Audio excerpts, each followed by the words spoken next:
Hello అండి. మీరు చపాతీలు మిగిలిపోతే ఏం చేస్తారు? నేనైతే చాలా రకాలుగా చేస్తాను.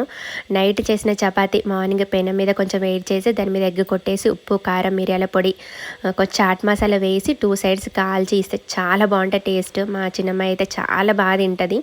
కొంచెం కూడా మిగల్చకుండా తింటది. స్నాక్స్ లాగా పెట్టినా కూడా బాగా ఇష్టంగా తింటది.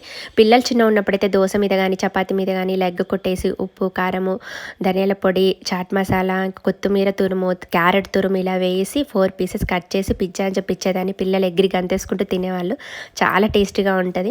ఇంకా లంచ్ బాక్స్‌లోకి పాలక్ రైస్ చేస్తున్నా. పాలకూర ఫ్రై చేసి అస్సలు ఇష్టంగా తినరు. పుదీనాకాయ ఏది చేసినా అసలు ఇష్టంగా తినరు. కానీ పాలకూర కానీ, గోంగూర కానీ, పుదీనా రైస్‌లాగా చేస్తే మాత్రం చాలా ఇష్టంగా తింటది. పాలకూర నీట్‌గా కడిగి పెనం మీద కొంచెం వేయించి అందులో జీలకర్ర, పచ్చిమిర్చి వేసి దాంట్లో కొంచెం పసుపు, సాల్ట్ వేసి మిక్స్ పట్టుకొని పెట్టుకోవాలి. ఇందులో 2 టమాటాలు కూడా వేసుకోవచ్చు. చాలామందికి అపోహ పాలకూర, టమాటా కలపొద్దని. కానీ అదేం లేదు.